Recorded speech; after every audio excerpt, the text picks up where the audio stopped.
Listen, if you're a personal trainer who is looking to move online and you can't really break through that kind of like 5K per month plateau, but you're looking to get some freedom back, right? Free up your time a little bit and actually be able to break past that plateau, right? Not just be trading your time for money all the time. But every time you try and show up in your content, you try and raise your prices, things like that, you always just find yourself reverting back to what's comfortable. Now, if you're feeling like that, there's a good chance that what you're feeling is imposter syndrome.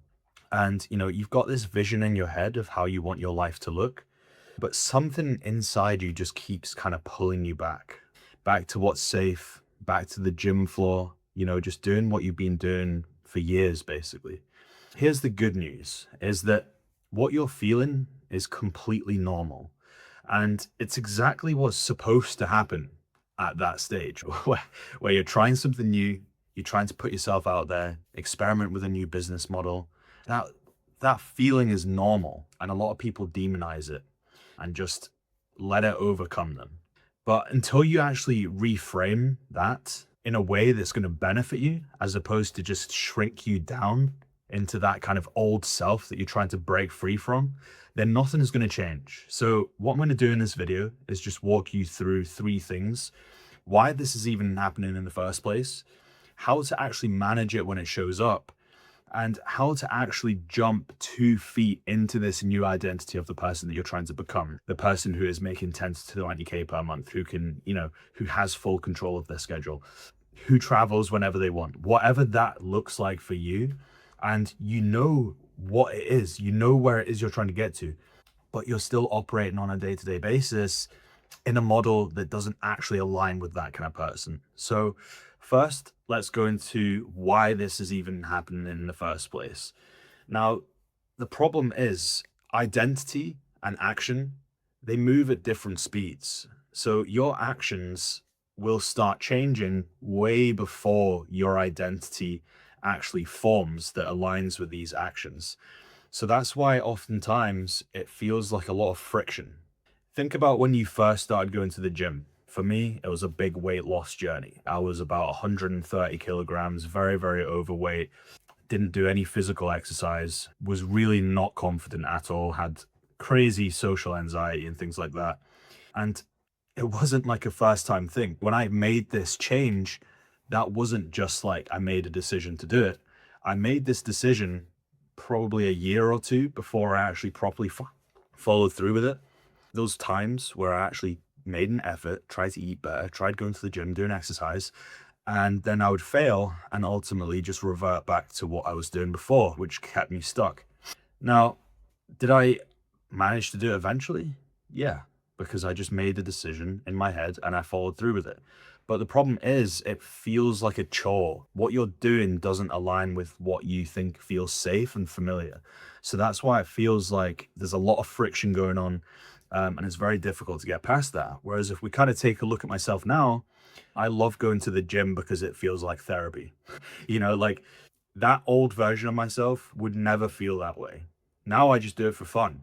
So it's just something to consider that if you're moving into something new that does take a bit of effort, then that kind of identity that you're trying to push through and actually change is going to be a bit of time and effort there. And, it's going to take a bit of discipline. But by you actually knowing about that and understanding that, it means when it kind of shows up, you're ready for it, you expect it.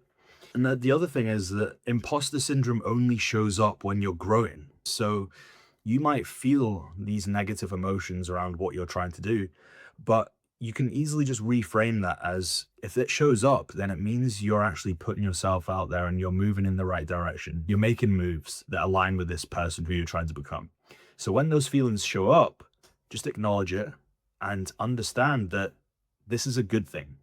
If you feel shit about yourself and you let it overpower you without actually backing that with positive reframes and emotions to kind of push you forward, then obviously it's going to overwhelm you. It's going to pull you back. But if you expect it and you know that when that happens, you are growing and you are moving in the right direction, then that kind of empowers you a little bit to kind of lean into it a bit more. And the thing is, your nervous system doesn't actually know the difference between unsafe and unfamiliar. It's just one survival instinct that tries to protect you. That's all your brain is trying to do, is trying to protect you. But we know on a logical level that growth doesn't happen in the comfort zone. And we as personal trainers should be very aware of this. You know, this is what we coach to our clients. We coach them through something difficult. We teach them the habits and the mindset required in order to go through a transformation. However, when it comes to growing your business, oftentimes we can forget this. We forget that actually growing a business is very similar to going through a body transformation. It still takes building habits, doing hard things, changing what we're doing, changing our lifestyle, saying no to things, and ultimately learning new skills and knowledge that's going to help us get to that next level. So, you're in the kind of comfort zone right now. You've probably been doing sessions for years. For me, 2 years before I knew that this is not really how I want my life to look. Obviously, when I first became a PT, it was great. I was so excited. Like, I thought being a personal trainer was the coolest thing in the world. And to be honest, it is. That kind of passion for helping people and being able to make money while doing that, there's nothing like it. I've tried loads of different business models in the past. I've been quite entrepreneurial, and I always came back to helping people. The online coaching, what I do now, which is business mentorship, it's all the same. It's helping someone get from point A to point B, right, and changing their life. Being a personal trainer, and when you get caught up in the weeds of it, you can be working 40, 50, 60 hours a week, depending on how busy you are. And the problem is you go through this, you fall into this hole where like you're working so many hours, you're low key a little bit burnt out, and you don't actually have the mental capacity to actually change something about your situation. So naturally, it feels a lot more difficult. And that's why it's so easy to fall into that kind of imposter syndrome mentality and just kind of keep focusing on what you know, which is the in person sessions. But the problem is, deep down that that's not actually what you want to do. That's not how you want your life to look. That's not how you want to design your life for you and your family. And you know that there's a part of you with untapped potential there. Becoming a PT gave you the qualification, it gave you the skills to coach people, and it gave you a really solid foundation to now capitalize on that and to actually build a life that reflects what you actually want. It's not just about being there holding your clients' hands one to one forever. And the thing about online as well is you can help more people at scale. So by you just staying in the safe zone, you're kind of doing yourself and the people out there who need your help a disservice. So yeah, so it's all identity, okay? And you're stuck in the weeds right now and you're getting pulled back to what feels comfortable. But you know what you need to do to get to this kind of vision of yours. So that's kind of why it happens. It's all identity. And your actions are moving a lot slower than your identity is changing. And what happens is because you don't perform the actions for long enough and consistently enough, probably without a proven blueprint as well. So there's a lot of doubt, there's a lot of uncertainty, there's a lot of guesswork going on.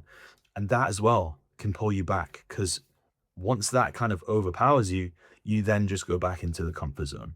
But what would happen if you did these actions for long enough is eventually that would become a habit, that would become normal. That's how you would perceive yourself to show up every day. It would become a standard. So let's have a look into how to actually manage this. Now, you've got this goal, you know how you want to show up, but you need a way, like a protocol for dealing with these feelings when they show up. And the best way to actually control this is to be aware, very, very aware of it. A lot of people, they don't reflect, they don't plan. So instead of just waiting for this feeling to go away and putting everything on hold until it does so, acting in a place of motivation, you need to actually know what you need to do. And you need to have a self check in now and again, even if it's just, to be honest, journaling works great because it gives you an opportunity to sit down, look at what you're trying to do and figure out, okay, is what I'm doing today, does it align with that? Is it keeping me on the right track? And actually look at how you felt the previous day And it's not about being perfect. People get this wrong. They think, they set themselves these expectations, and then when it doesn't go their way, they create this negative feedback loop where they set these crazy expectations, and then they feel shit about themselves when they don't meet those expectations, and it just creates this negative feedback loop that is not serving you. What you actually need to do is accept that not every day is going to be perfect, but you need to have clarity around what it is you need to do, at least. And when it doesn't go your way, you need to have a system for reflecting and just processing what you were feeling that day, why you were feeling that way, and, you know, what the future version of yourself is going to thank you for. How do they operate? And it's a working process. That's the thing, is you're not just gonna wake up, make the decision, and then be perfect for the rest of your life. There's gonna be these peaks and troughs. It's about minimizing the lows as much as possible, but also bringing those highs down a little bit as well. So you're not burning out and you're not setting your expectations too high. Because if we look at where you are now and we're trying to get to here, we want to make it as linear as possible, but we want to build on it. We want to layer until you create these habits that reflect your new identity. And eventually, without you even realizing it, that's just the person you'll be. And that's what your standard will be every day. And you will have built the skills along the way and more efficient processes of doing the things that you're meant to be doing in order to get to that point. So, what you want to do is just reframe every time it happens and you do the thing that you need to do regardless. That's the win. Does that make sense? So you want to be very aware of when you're feeling that way, and you have some small kind of wins that you just do regardless. And every time that you reframe in that moment is a win and a receipt towards the kind of person that you're trying to become. And you want to treat the discomfort as a signal, not a signal to stop. But when that happens, those are the moments where you're really going to grow. And, it means you're on the edge of that old identity and the new identity. So if you just see it as a growth opportunity, then that means every time you feel that way, there's an opportunity in front of you to prove to yourself that no, I'm not going to continue running my life like this. Whether you've got kids, wife, girlfriend, whatever, at some point you can't just be doing PT sessions all the time and trading your time for money. You need to actually innovate and build something on. You build something great here, but you got to build something better now. So you want to separate the feeling from the decision. So this is why it's so clear to have important to be very clear on what the goal is. Do a bit of strategic planning. What are the goals for this quarter? What are the targets? What are the inputs? So you've got goals that are out of your control, but also in your control as well. And then you can measure what's happening and just make sure that you are on the right track. It's a lot of people, they just say to themselves, I'm going to post once a day and that's it. But they don't have an analytical approach around what they're doing, skill development. Obviously, volume is one thing, but if you have a system and a strategy, you need to have a way of measuring the output of that as well. When it happens, you want to be able to bring it to front and center, name it, call it out, and just be aware of what needs to happen in order for your future self to thank you for what you did this day or this week. So that's kind of how to manage it, is just being super self-aware and reflective of it, and accepting that it is part of the process and that it is a good thing. And every time it happens is an opportunity for you to grow and to prove to yourself that you are keeping on the right track and you are moving forwards towards this person that you're trying to be. Now, obviously, reflection is how you really bring it front to mind and manage it on a daily basis. But if we're really wanting to make your current reality reflect your new identity, then the first thing you need to do is kind of like what I said before, but really take a step back from what you're already doing. This part's really important, is that what you're doing needs to make complete logical sense, so that when the emotions occur, which they always will, you can acknowledge it and ultimately you have 100% certainty on what you're doing is moving you towards that dream outcome that you're trying to achieve. Once every quarter, I sit down with my clients. We review what their goals were when they first come on board. Everyone comes on board with this grand vision. We want to bring that back to the front of the mind. We want to get super clear on what their current situation is and what it is they're trying to do over the next 3 months so that it's very obtainable and realistic and it's quantifiable and specific as well. So you probably know about SMART goals as a personal trainer. It's the same concept with business. And a lot of people don't do this. They don't do this strategic planning. So that results in a lack of focus and a lack of clarity when they're actually trying to execute. And then, like what I said before, those negative feedback loops. They have all the doubt, uncertainty. They maybe set an expectation that's a bit too high, and then they just go back to what's comfortable. So you need to reverse engineer where it is you're trying to go, break that down into little objectives and goals, and make it very quantifiable. And try and, if you're just starting out and you're not consistent, yeah, all your objectives should be in your control. They should be inputs because you can't optimize something that isn't consistent in the first place. So if everything is in your control and you know that doing this thing is going to move you forwards towards that goal, then it's completely logical for you to do that if you actually want to get there. And anything that isn't aligned with that is ultimately a waste of time. I know that you need to pay bills and stuff, but at the end of the day, it becomes a case of what are the priorities right now and how can I prioritize the things that actually matter in order to keep me on this path towards this goal.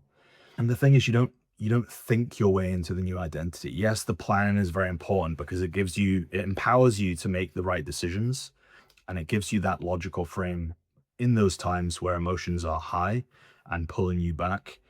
But really what's going to move you towards this new identity is the habits and the actions that you take. That's how it becomes normalized in your brain.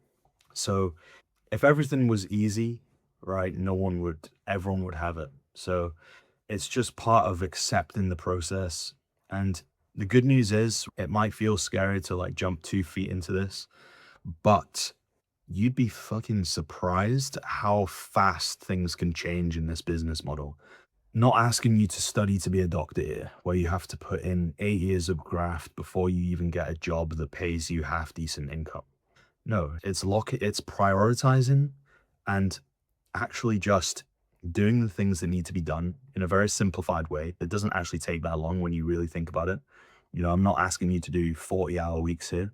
It's just about getting very clear on what you need to do and doing it over for a long period of time and just fucking enjoy the process. Just enjoy the process and fully accept it that this is who you are now and this is what needs to be done. And a good quote I heard was, you're allowed to suck at something, but you're not allowed to skip something. So let's say you need to post a piece of content that day. Just fucking pick up your phone, record a talking head video about a topic relating to who it is you're trying to target, 1 minute long, and just fucking post it. This way of not skipping something, but allowing yourself to suck at it means that you're still performing the actions that align with this person that you're going to be. And we all know that skill development, 80% of the battle is just repetition. Even if you're not thinking that deeply about improving what you're doing, naturally as a byproduct, you're going to get better by just actually putting in the reps. So it's about just stepping fully 2 feet into that person. A lot of personal trainers, they're 1 foot in, 1 foot out, and they wonder why they don't get the results that they want. It's because they're not fully prioritizing what needs to be done in order to get to their goal. And you just want to build the small wins. All you're doing, and something I used to do was write in my journal every day about what I'm proud of, what documenting wins pretty much of this Kieran 2.0 of who I'm trying to become. And what that does is it gives you this positive ammunition to then back yourself when you have those negative feelings of like imposter syndrome or feeling uncomfortable because you don't feel like you're very good at something. You're backing yourself with all this evidence of, no, you are on the right track. You're just having a little bit of a negative like thought pattern right now. And that's okay. And that's normal. You just have to process it and figure out what's the next easiest win that I can add to this stack to get me back onto the wagon, back onto the horse. and just to keep moving forward. That's half the battle. By you trying to be perfect initially is almost certainly going to hold you back because you're not going to allow yourself to actually put out the repetitions and the volume in order to build the habit and actually allow yourself to get better. So stop trying to feel ready, because readiness is a byproduct of action. It's not a prerequisite for it. Every trainer who's made this jump while still feeling like a fraud, they just did it anyway. And that feeling didn't disappear right away. It might take weeks, it might take months. And this is a common theme I see among my clients as well, is the people that actually just follow the blueprint and put in the work and do the reps, they almost always get results because they simply just do it anyway. They strip away the emotions. They see it as just this logical thing. There's a process that needs to happen between A and B. I'm going to enjoy it. I'm going to get better at it. And I'm just going to not stop no matter what. You know, this version of you that already exists on the other side of this consistent action, your job isn't to become someone new. It's just to stop abandoning the actions that would already prove it and that are actually going to stack and allow you to then see yourself as this person and it just to feel normal on a day-to-day basis. So if you kind of want more of this blueprint that I talk about, I've got a video in the description that kind of runs through the whole process of actually how we took a personal trainer from doing PT sessions to becoming a full-time online coach. It's a lot more logical than this. It kind of shows you the step-by-step process. So if this is something that you've been thinking about doing, but maybe you've just, you're not 100% certain on what needs to happen, then I would highly recommend clicking on that link below in the description. And I'll see you in the next one. Cheers.